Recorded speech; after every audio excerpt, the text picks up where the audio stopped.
Hello students, Rajiv Gurukul में आप लोग का फिर से स्वागत है। स्टूडेंट्स, आज फिर आपका PYQ क्वेश्चन बताएंगे। Student, previous year question paper solution करेंगे। JSSC JEE ये आपका इम्पोर्टेंट है। आपका स्टूडेंट सिविल, मैकेनिकल और इलेक्ट्रिकल के लिए, तीनों ब्रांच के लिए इम्पोर्टेंट क्वेश्चन है। 10 क्वेश्चन का सेट है। स्टूडेंट, ये सेट नंबर 7 है। प्रीवियस में हम लोग 6 सेट कंप्लीट कर चुके हैं। स्टूडेंट, ये आपका electrical engineering part B paper 1 PYQ मतलब प्रीवियस ईयर क्वेश्चन पेपर का सॉल्यूशन कर रहे हैं। चलो स्टेप बाय स्टेप समझते हैं। स्टूडेंट, 10 प्रॉब्लम है, 10 तरह का कॉन्सेप्ट सीखेंगे और 10 तरह का प्रॉब्लम को क्या करेंगे, सॉल्यूशन करेंगे।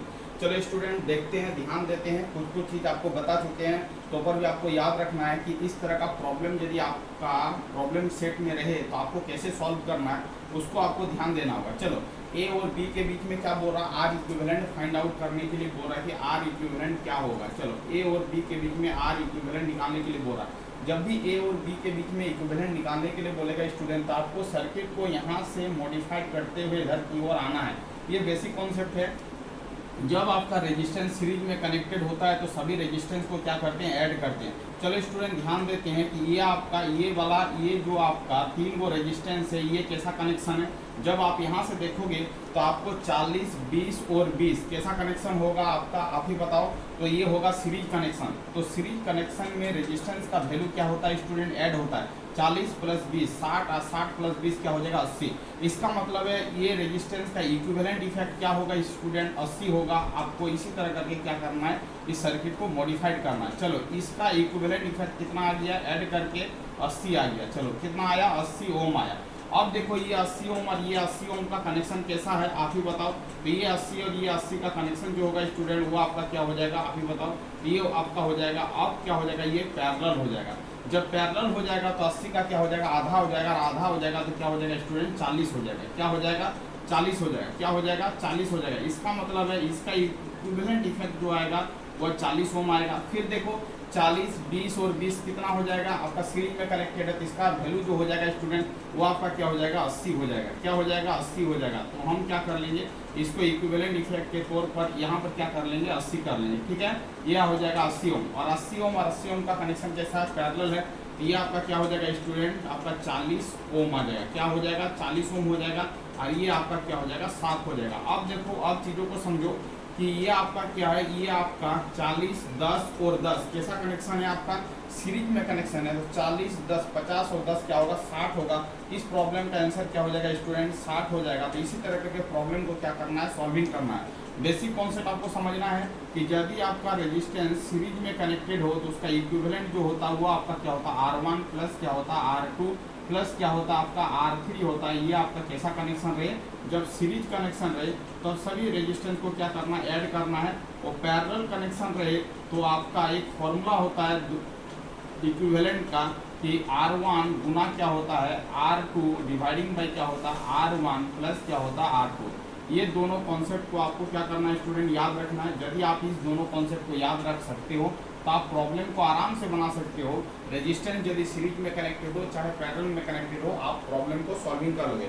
चलो स्टूडेंट, आगे का प्रॉब्लम देखते हैं। आगे का बेहतरीन इंपॉर्टेंट प्रॉब्लम है। इसमें I1 और I2 का वैल्यू को फाइंड आउट करना है। अब I1 और I2 का वैल्यू को कैसे फाइंड आउट करोगे, तो आप स्टेप बाय स्टेप देखते जाओ, आपको समझ में आएगा पूरा डिटेल कि हम I1 और I2 का वैल्यू को कैसे फाइंड आउट करेंगे। चलो, I1 और I2 का वैल्यू को क्या करना है, फाइंड आउट करना है। आप देखो यहाँ पर कुछ कॉन्सेप्ट आपको बता चुके हैं। उसी कॉन्सेप्ट का इंप्लीमेंट करके स्टूडेंट क्या करेंगे, इस प्रॉब्लम को क्या करेंगे, सॉल्विंग करेंगे। फाइंड एन I1 और I2। यहाँ पर मेन करंट आपका दिया गया स्टूडेंट 10 एम्पियर। यहाँ पर दो रेजिस्टेंस दिया गया आपका 3 ओम और 2 ओम। आपसे पूछ रहा है कि 3 ओम के अक्रॉस में कितना करंट पास करेगा और 2 ओम के अक्रॉस में कितना करंट पास करेगा। यही आपको क्या करना है स्टूडेंट, निकालना है। चलो, इसका बेसिक कॉन्सेप्ट आपको बता चुके हैं। उसी बेसिक कॉन्सेप्ट पर इस प्रॉब्लम को क्या करना है, सॉल्विंग कर लेना। चलो देखो, यहाँ पर मेन करंट 10 एम्पियर है। अब देखो, I1 का वैल्यू निकालने का एक फॉर्मूला बताए थे कि I1 का वैल्यू कैसे निकालेंगे। तो I1 आपका 3 ओम के अक्रॉस में पास कर रहा है। इसका फॉर्मूला होता है कि I1 जिस ब्रांच रेजिस्टेंस से पास कर रहा है उस ब्रांच वाला रेजिस्टेंस को नहीं लेना है, उसके अपोजिट वाला रेजिस्टेंस को लेना है। क्या लेना है, ऊपर में लेना है 2 और टोटल रेजिस्टेंस को क्या करना है, ऐड करना है। तो 3 प्लस क्या हो जाएगा 2 और सप्लाई वाला जो करंट है उससे क्या करना है स्टूडेंट, मल्टीप्लाई करना है। ये हो जाए आपका 2 डिवाइडिंग बाई 3 + 2 5 गुना क्या हो जाएगा 10 5 दूनी हो जाएगा 10 स्टूडेंट, ये आपका हो जाएगा 4 एम्पियर। इसका मतलब I1 का फॉर्मूला क्या होगा स्टूडेंट, यदि इसको R1 मानते हैं और इसको हम R2 मानते हैं और ये वाला करंट जो है वो I है, इसका फॉर्मूला हो जाएगा स्टूडेंट, I1 का जो फॉर्मूला होगा वो आप याद रख सकते हैं R2 dividing by R1 plus क्या हो जाएगा R2 गुना क्या हो जाएगा I हो जाएगा। इसी फॉर्मूला में क्या किया, इस प्रॉब्लम को सॉल्व किया। I2 का जो वैल्यू होगा स्टूडेंट, I2 इस ब्रांच में बह रहा है तो इसका मतलब R1 dividing by R1 plus क्या हो जाएगा आपका R2 और गुना क्या हो जाएगा I। R1 का वैल्यू कितना है आप पुट करो 3, R1 और R2 का वैल्यू ऐड करके 3 प्लस क्या हो जाएगा 2, और स्टूडेंट I का वैल्यू क्या है 10 है। इसको सॉल्व करेंगे तो 3 भागा हो जाएगा 5 और गुना हो जाएगा 10, इसको कैंसिल करेंगे तो 2 आएगा, 6 एम्पियर आ जाएगा। इसका मतलब स्टूडेंट I2 का वैल्यू 6 एम्पियर आएगा और I1 का वैल्यू क्या आएगा 4 एम्पियर आएगा। तो इस फॉर्मूला को, दो फॉर्मूला बेहद इंपॉर्टेंट है, इस फॉर्मूला को आपको नोट डाउन करना है, इस फॉर्मूला को आपको नोट डाउन करना है, तो इस तरह का प्रॉब्लम को आप आराम से हैंडल कर सकते हो। इसका मतलब है I1 का जो वैल्यू होगा वो 4 एम्पियर होगा और I2 का जो वैल्यू होगा वो क्या होगा स्टूडेंट 6 एम्पियर होगा। मतलब इस प्रॉब्लम का जो आंसर होगा वो आपका क्या हो जाएगा C हो जाएगा। तो ये बेहद इंपॉर्टेंट प्रॉब्लम है, 2 नंबर का जो सॉल्यूशन होगा यही होगा। इस कॉन्सेप्ट का इंप्लीमेंट करके स्टूडेंट क्या करेंगे, प्रॉब्लम को सॉल्विंग करेंगे। तो आपका ये फॉर्मूला आना चाहिए, यदि फॉर्मूला आएगा तो आप 1 सेकंड में इस प्रॉब्लम को क्या कर लोगे, सॉल्विंग कर लोगे। चलो स्टूडेंट आगे की ओर चलते हैं, आगे का प्रॉब्लम लेते हैं। प्रॉब्लम नंबर 3 को सॉल्व करते हैं कि प्रॉब्लम नंबर 3 का सॉल्यूशन क्या होगा। प्रॉब्लम नंबर 3 का सॉल्यूशन क्या होगा, स्टेप बाय स्टेप हम लोग समझेंगे कि प्रॉब्लम नंबर 3 का भी सॉल्यूशन क्या होगा। चलो क्या बोल रहा है, सबसे पहले समझते हैं कि प्रॉब्लम बोल क्या रहा है। ए 4 ohm resistor carrying 2 ampere current will dissipated power is equal to, मतलब 4 ohm का एक रेजिस्टर है, उसमें 2 एम्पियर का करंट क्या कर रहा है, फ्लो कर रहा है, तो उस रेजिस्टेंस के अक्रॉस में कितना अमाउंट ऑफ पावर का डिसिपेशन होगा, वही आपसे क्या पूछ रहा है स्टूडेंट, 3 नंबर का प्रॉब्लम पूछ रहा है। तो ये जो प्रॉब्लम था वो आपका 2 नंबर का सॉल्यूशन था। अब आपका 3 नंबर का प्रॉब्लम का सॉल्यूशन बताते हैं कि 3 नंबर का प्रॉब्लम का सॉल्यूशन क्या होगा। चलो ध्यान दो, आपको समझ में आएगा, बेहतरीन तरह से समझ में आएगा। ये आपका रेजिस्टेंस का सिंबल होता है स्टूडेंट, ये आपका कितना है 4 ओम का है रेजिस्टेंस। इसमें जो करंट पास कर रहा है ये आपका 2 एम्पियर का करंट पास कर रहा है। बोल रहा है कि इस रेजिस्टेंस के अक्रॉस में पावर डिसिपेशन क्या होगा। पावर का फॉर्मूला होता है student P equal to I square into क्या होता है R होता है। ये आपको याद रखना होगा, तभी जाके ये प्रॉब्लम क्या होगा, सॉल्व होगा। चलो I का वैल्यू मतलब I मतलब करंट, करंट का वैल्यू 2 है, 2 का स्क्वायर करेंगे। रेजिस्टेंस का वैल्यू यहाँ पर 4 दिया गया है, 2 दूनी 4 गुना क्या हो जाएगा 4 स्टूडेंट। इसको सॉल्व करेंगे तो आ जाएगा पावर 16 वाट आ जाएगा। कितना आ जाएगा 16 वाट आ जाएगा। ये पावर का यदि फॉर्मूला याद रहेगा तभी जाके ये प्रॉब्लम क्या होगा, सॉल्व होगा। इसका मतलब इस प्रॉब्लम का जो आंसर होगा वो आपका क्या हो जाएगा, डी हो जाएगा। इसका मतलब स्टूडेंट आपका 3 नंबर का प्रॉब्लम में जो फॉर्मूला लगेगा वो P equal to I square into R होगा। I का वैल्यू 2 है, 2 का स्क्वायर करेंगे, रेजिस्टेंस का वैल्यू 4 है, इसको सॉल्व करेंगे स्टूडेंट तो आपका हो जाएगा 16 वाट, मतलब 16 वाट उसके अक्रॉस में क्या होगा, पावर डिसिपेटेड होगा। चलो आगे का चलते हैं, आगे का कुछ कॉन्सेप्ट पर रिलेटेड प्रॉब्लम है स्टूडेंट। ये कॉन्सेप्ट को आपको क्या करना होगा, याद रखना होगा, तभी जाके क्या होगा, प्रॉब्लम सॉल्विंग होगा। आगे का प्रॉब्लम देखो बेहद इंपॉर्टेंट प्रॉब्लम है, ये आपका इलेक्ट्रॉनिक्स का प्रॉब्लम है। ये आपका प्रॉब्लम बार बार एग्जाम में पूछा जाता है, तो इसका कुछ कॉन्सेप्ट बताएंगे स्टेप बाय स्टेप। आपको क्या करना है, कॉन्सेप्ट को नोट करना है, उसके बाद ये प्रॉब्लम इजीली वे में क्या हो जाएगा स्टूडेंट, सॉल्व हो जाएगा। तो इस प्रॉब्लम से कितना तरह का प्रॉब्लम पूछा जा सकता है वो अभी हम क्या करेंगे, डिस्कशन करेंगे। क्या बोल रहा है, इन्हें जेनेट डायोड, जेनेट डायोड, तो जेनेट डायोड पूछेगा स्टूडेंट। पहला प्रॉब्लम यहाँ से पूछ सकता है कि जेनेट डायोड का सिंबल क्या होता है, जेनेट डायोड का सिंबल क्या होता है, जेनेट डायोड किस रीजन में वर्क करता है, उसके बाद आपसे जेनेट डायोड का यूज कहाँ पर करते हैं, ये सब चीज़ ये आपका एग्जाम में पूछा जा सकता है। चलो स्टूडेंट आप नोट बनाओ, हम प्रॉब्लम के माध्यम से थ्योरी भी बताने का कोशिश कर रहे हैं कि जितना इस पॉइंट पर इंपॉर्टेंट नोट्स बन सकता है। जेनेट डायोड, जेनेट डायोड का जो सिंबल होगा स्टूडेंट, एक डायोड इस तरह बना लेना है और एक यहाँ पर जेड आकृति बना देना है, ये आपका क्या हो जाएगा, जेनेट डायोड हो जाएगा। ये आपका क्या हो जाएगा, जेनेट डायोड हो जाएगा। पहला ऑब्जेक्टिव यही पूछेगा कि जेनेट डायोड का सिंबल क्या होता है, तो ये आपका जेनेट डायोड का क्या हो जाएगा, सिंबल हो जाएगा। जेनेट डायोड बेसिकली किस रीजन में काम करता है, तो आपको बोलना है रिवर्स बायस में। क्या, रिवर्स बायस में कैसा काम करता है, रिवर्स बायस में काम करता है। चलो तीसरा नंबर में बोलना है जेनेट डायोड का यूज कहाँ पर करते हैं, तो वोल्टेज रेगुलेटर। कहाँ पर करते हैं, वोल्टेज रेगुलेटर। पूछेगा कि वोल्टेज रेगुलेटर में किस डायोड का यूज करेंगे, तो आपका आंसर होना चाहिए जेनेट डायोड। समझ में आ रहा क्या बोलना चाह रहे हैं। चलो आगे का चलते हैं। आगे में जेनेट डायोड जो होता है इसमें दो रीजन होता है, पी रीजन और एन रीजन। दोनों रीजन को क्या करते हैं, हेवनली डोप करते हैं। इसमें क्या होता है, पी एंड एन रीजन दो रीजन होता है, उसको दोनों को क्या करते हैं, इज हेवनली डोप करते हैं। मतलब बहुत ज़्यादा अमाउंट में क्या करते हैं, डोपिंग करते हैं, हेवनली डोप करते हैं। ये भी पॉइंट को क्या करना है, याद रखना है। 4 नंबर पॉइंट। 5 नंबर पॉइंट, इसका ब्रेकडाउन वोल्टेज जो होता है, ब्रेकडाउन वोल्टेज जो होता है स्टूडेंट, ब्रेकडाउन वोल्टेज जो होता है, ब्रेकडाउन वोल्टेज जो होता है, जेनेट डायोड ब्रेकडाउन के रूप में काम करता है। ब्रेकडाउन वोल्टेज जो होता है, ब्रेकडाउन वोल्टेज लेस देन क्या होता है, लेस देन क्या होता है, 6 वोल्ट आता है। इसको भी याद करना, समझ में आ रहा है क्या बोलना चाह रहे हैं। इतना पॉइंट को याद रखना है। जेनेट डायोड के सिंबल है, जेनेट डायोड रिवर्स बायस में काम करता है। जेनेट डायोड का यूज वोल्टेज रेगुलेटर में करते हैं। जेनेट डायोड में दो रीजन होता है, पी एंड एन रीजन। इसका जो डोपिंग होता है बहुत हाई होता है। इसका 5वां पॉइंट में लिखना है, इसका ब्रेकडाउन वोल्टेज जो होता है स्टूडेंट, लेस देन क्या होता है, 6 वोल्ट होता है। ठीक है।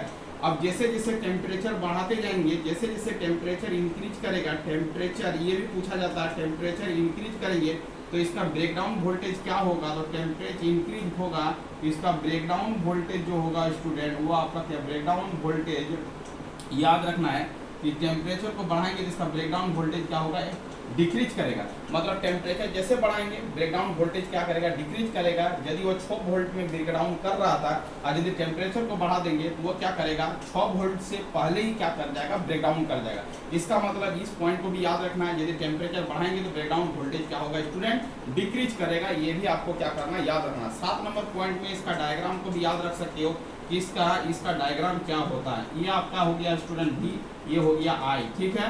ये आपका यदि है, ये आपका फॉरवर्ड बायस में होता है तो मिली एम्पियर होगा। तो इसका मतलब है इसका जो ग्राफ होगा वो आपका फॉरवर्ड रीजन में इस तरह का ग्राफ होता है और रिवर्स बायस में कुछ इस तरह का ग्राफ होता है, इस तरह का ग्राफ होता है। इसी को क्या बोलते हैं स्टूडेंट, विजेट बोलते हैं। और इसको बोलते हैं फॉरवर्ड बायस और इसको क्या बोलते हैं, रिवर्स बायस। ये आपका क्या होता है, जेनेट डायोड का डायग्राम होता है। ये आपको क्या करना होगा स्टूडेंट, याद रखना होगा। तो इसको आप याद रख सकते हैं, कोई दिक्कत वाली बात नहीं है। ठीक है। तो ये जेनेट ब्रेकडाउन वोल्टेज है। जेनेट ब्रेकडाउन वोल्टेज जो होता है लेस देन क्या होता है, 6 वोल्ट होता है। तो आईवी डायग्राम पूछेगा तो यही आपका क्या होगा, आईवी डायग्राम होगा। इतना चीज आपको जेनेट डायोड के बारे में याद रखना है। फिर से बता रहे हैं, ये जेनेट डायोड का सिंबल होता है, रिवर्स बायस में काम करता है, वोल्टेज रेगुलेटर के रूप में इसका यूज करते हैं। पी और एन जंक्शन को हेवनली डोप करते हैं। ब्रेकडाउन वोल्टेज इसका लेस देन 6 वोल्ट होता है। टेम्परेचर को बढ़ाएंगे तो ब्रेकडाउन वोल्टेज घटेगा।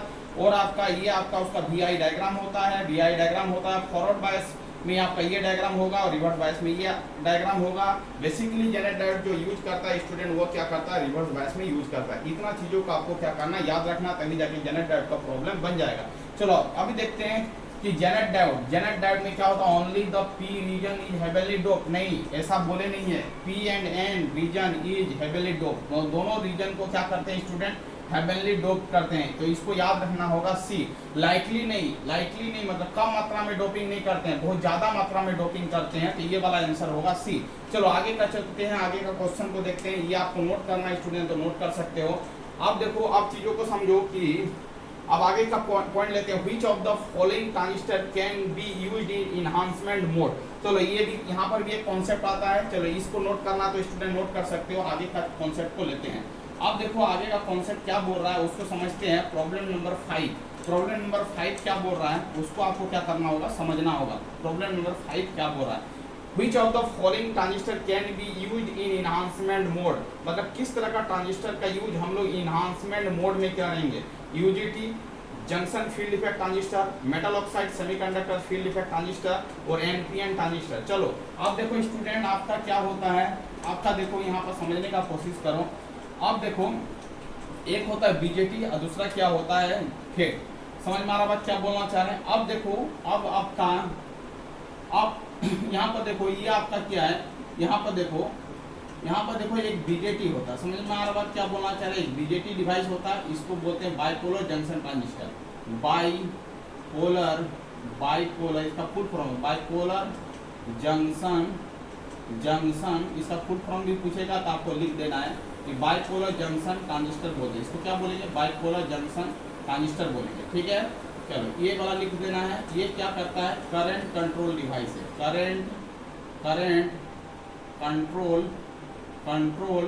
डिवाइस है। बीजेटी क्या है? करंट कंट्रोल डिवाइस है। चलो इसको याद रखेगा, ये पूछा जाता है। ठीक है, ये क्या होता है? बाइपोलर डिवाइस है। ये कैसा डिवाइस है? बाइपोलर। बीजेटी क्या होता है? बाइपोलर होता है। बाइपोलर डिवाइस है, बाइपोलर डिवाइस है। ठीक है, ये करंट कंट्रोल डिवाइस है, बाइपोलर डिवाइस है। इसमें क्या होता है? इलेक्ट्रॉन और होल दोनों एक्सिस करता है। इसमें majority and minority carrier exist होता है। माइनॉरिटी कैरियर both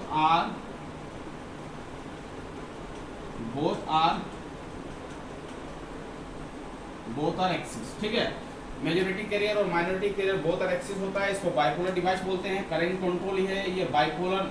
ये बीजेटी होता है, बाइपोलर होता है। सिंपल लिखो बाइपोलर। ये होता है बाइपोलर होता है। ये आपका करंट कंट्रोल डिवाइस होता है। ये मेजॉरिटी एंड माइनॉरिटी दोनों के कारण क्या होता है? एक्सिस होता है। ये करंट कंट्रोल डिवाइस होता है। चलो स्टूडेंट आप देखो, अब यहाँ पर देखो फील्ड एफईटी का मतलब होता है, FET का मतलब होता है FIELD, field effect transistor. Full form भी पूछा जा सकता है, इसको भी आपको क्या करना है? नोट करना है। ठीक है, बीजेटी का फुल फॉर्म भी पूछा जा सकता है, फेट का भी पूछा जा सकता है। फेट का मतलब फील्ड इफेक्ट ट्रांजिस्टर होता है। ये क्या करता है स्टूडेंट? याद रखना है, पूछेगा। वोल्टेज कंट्रोल डिवाइस है। ये क्या है? वोल्टेज कंट्रोल डिवाइस है। कौन? आपका फेट। ठीक है, चलो ये क्या होता है? यूनिपोलर होता है। यूनिपोलर डिवाइस है। ये कैसा है? बीजेटी बाइपोलर डिवाइस है। ये बीजेटी बाइपोलर डिवाइस है, बट ये क्या है? यूनिपोलर डिवाइस है। ये क्या करता है? ये आपका मेजॉरिटी और माइनॉरिटी कैरियर दोनों के कारण एक्सिस होता है, बट ये जो होगा सिंपल क्या होगा? ओनली मेजॉरिटी के कारण एक्सिस होगा। मेजॉरिटी कैरियर के कारण एक्सिस होगा। ठीक है, क्या होगा? मेजॉरिटी कैरियर के कारण एक्सिस होगा। चलो अब देखो स्टूडेंट, ये आपका फील्ड इफेक्ट ट्रांजिस्टर दो तरह का होता है। एक होता है आपका जंक्शन फील्ड इफेक्ट ट्रांजिस्टर और एक होता है metal oxide semiconductor field effect transistor. इसको याद रखना। ठीक है, अब देखो जंक्शन फील्ड इफेक्ट ट्रांजिस्टर दो तरह का होता है स्टूडेंट। एक होता है एन चैनल। क्या होता है? एन चैनल होता है। एक क्या होता है? पी चैनल होता है। इसको भी याद रखना। ठीक है, मॉस्फेट भी आपका दो तरह का होता है। एन चैनल मॉस्फेट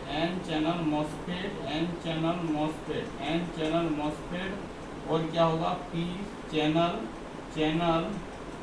मॉस्फेट होगा। मॉस्फेट भी दो तरह का होता है, एन चैनल और पी चैनल मॉस्फेट। ठीक है, चलो ये आपका इसको याद रखना। फील्ड इफेक्ट ट्रांजिस्टर दो तरह का होता है, junction field effect transistor, metal oxide semiconductor field effect transistor. इसका भी दो पार्ट है, एन चैनल, इसका होता है पी चैनल। ये आपका n channel metal oxide semiconductor field effect transistor, ये होता है p channel metal oxide semiconductor field effect transistor. अब देखो स्टूडेंट, यहाँ पर समझना है कि आपसे क्या पूछ रहा है कि which of the following transistor can be used in enhancement mode. अब देखो ये आपका student junction field effect transistor जो वर्क करता है,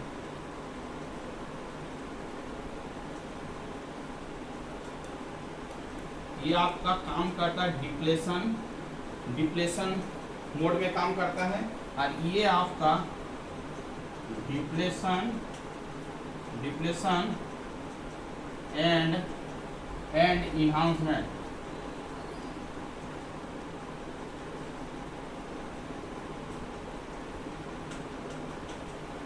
देखो स्टूडेंट, ये आपका डिप्लेशन मोड में काम करता है, ये आपका डिप्लेशन एंड एनहांसमेंट दोनों मोड में क्या करता है? काम करता है।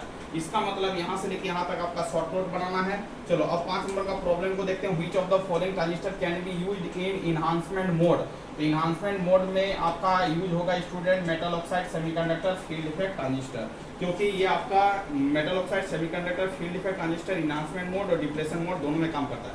यदि इनहांसमेंट की जगह पर डिप्लेशन रहता तो आंसर होता स्टूडेंट बी। यहाँ पर इनहांसमेंट की जगह पर डिप्लेशन होता तो आंसर होता बी, बट यहाँ पर इनहांसमेंट दिया गया है तो क्या होगा? Metal oxide semiconductor field effect transistor. ये भी पूछेगा इसका फुल फॉर्म क्या होता है, M का मतलब मेटल, O का मतलब ऑक्साइड, S का मतलब सेमीकंडक्टर, F का मतलब फील्ड, E का मतलब इफेक्ट, T का मतलब ट्रांजिस्टर।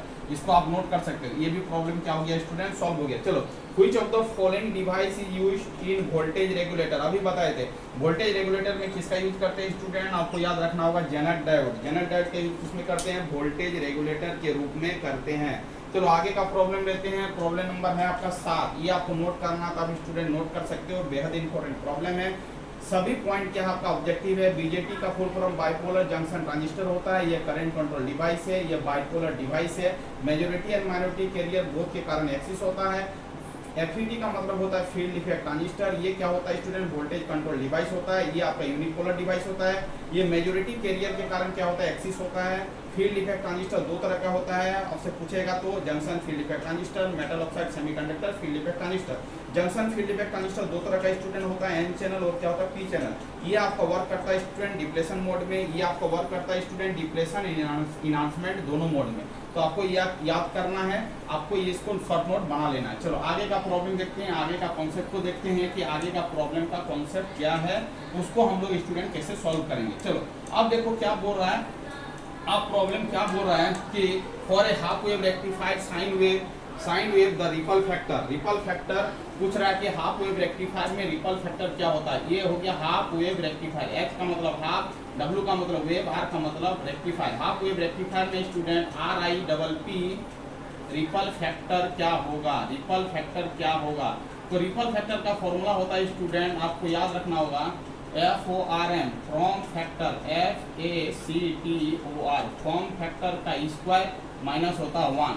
चलो फॉर्म फैक्टर का फॉर्मूला भी आपको लिख लेना है कि फॉर्म फैक्टर का फॉर्मूला क्या होगा। इसका फॉर्मूला होगा स्टूडेंट, इसका फॉर्मूला होगा VRMS डिवाइडिंग बाई क्या होगा, V एवरेज या VDC, कुछ भी बोल सकता है, VRMS या डिवाइडिंग बाई V एवरेज या तो VDC। चलो ठीक है, इसको आपको क्या करना होगा, याद रखना होगा फॉर्म फैक्टर का फॉर्मूला। चलो हाफ वेव रेक्टिफायर का VRMS वैल्यू स्टूडेंट होता है, इसको याद रखना होगा Vm/2। चलो अब देखो VDC या तो V एवरेज दोनों बराबर है, इसका जो वैल्यू होगा वो होगा आपका Vm बाई क्या होगा, पाई होगा। ठीक है, चलो फॉर्म फैक्टर यदि निकालेंगे, FM मतलब फॉर्म फैक्टर, VRMS वैल्यू हो जाएगा Vm/2 और VDC हो जाएगा Vm बाई क्या होगा, पाई। ठीक है, इसको सॉल्व करेंगे स्टूडेंट, पाई/2 हो जाएगा, Vm कैंसिल हो जाएगा, 1.57 आएगा, क्योंकि आपका पाई का जो वैल्यू होता है 3.14 डिवाइडिंग बाई 2 होगा। इसको सॉल्व करेंगे 1.57 आएगा। ठीक है,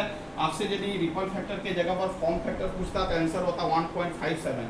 आपको रिपल फैक्टर पूछ रहा है स्टूडेंट, RIPPLE रिपल फैक्टर पूछ रहा है किसका, हाफ वेव रेक्टिफायर का। कुछ भी नहीं करना है, इक्वल टू करना है फॉर्म फैक्टर का स्क्वायर माइनस क्या करना, 1 करना। चलो फॉर्म फैक्टर का वैल्यू निकला 1.57 का स्क्वायर माइनस क्या करेंगे, 1 करेंगे। कैलकुलेटर में इसको सॉल्व करोगे स्टूडेंट, आएगा 1.21। इसका मतलब है हाफ वेव रेक्टिफायर का जो रिपल फैक्टर होगा वो क्या होगा, 1.21 होगा। यहाँ से लेके यहाँ तक आपको क्या करना है स्टूडेंट, याद रखना है रिपल फैक्टर का ये फॉर्मूला होता है, फॉर्म फैक्टर का ये फॉर्मूला होता है। पहले हम लोग फॉर्म फैक्टर निकाल लेंगे, एवरेज RMS वैल्यू पता है, एवरेज वैल्यू पता है, रखेंगे, फॉर्म फैक्टर निकल जाएगा, रिपल फैक्टर का फॉर्मूला में डालेंगे, सॉल्व करेंगे, 1.21 आएगा। इसका मतलब इस प्रॉब्लम का जो आंसर होगा स्टूडेंट वो आपका D होगा। बट नोट पॉइंट को आपको यहाँ से लेके यहाँ तक याद रखना है, तभी जाके आपको क्या होगा, बहुत बेनिफिट होगा। ये आपका रिपल फैक्टर हो गया, ये हाफ वेव रेक्टिफायर का ये फॉर्म फैक्टर हो गया, ये आपका RMS वैल्यू हो गया, ये आपका एवरेज वैल्यू हो गया। इसको भी याद रखना है, ये भी पूछता है, ये भी पूछता है, ये भी पूछता है और ये भी पूछता है और फॉर्मूला भी पूछता है। इतना सारा चीज को आपको क्या करना होगा, याद रखना होगा। चलो स्टूडेंट एक पॉइंट और लिखना है कि हाफ वेव रेक्टिफायर का जो एफिशिएंसी होता है वो होता है 40.6% होता है।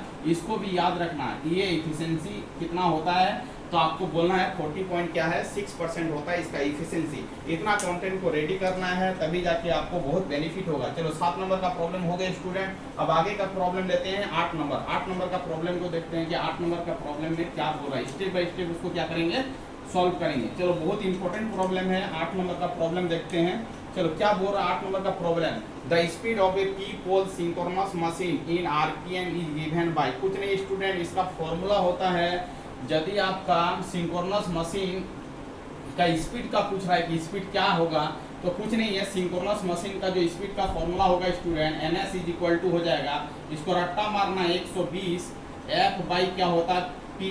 इसका मतलब होगा स्टूडेंट एफ मतलब क्या हो जाएगा फ्रीक्वेंसी, ये हो जाएगा आपका फ्रीक्वेंसी, एफ का मतलब क्या हो जाएगा फ्रीक्वेंसी, और पी का मतलब क्या हो जाएगा पोल, पी का मतलब क्या हो जाएगा पोल, और आपका एनएस का मतलब हो जाएगा सिंक्रोनस, सिंक्रोनस, सिंक्रोनस क्या हो जाएगा सिंक्रोनस मशीन का क्या हो जाएगा स्पीड हो जाएगा, सिंक्रोनस स्पीड। इसका मतलब स्टूडेंट ये आपका 8 नंबर का प्रॉब्लम का सॉल्यूशन है।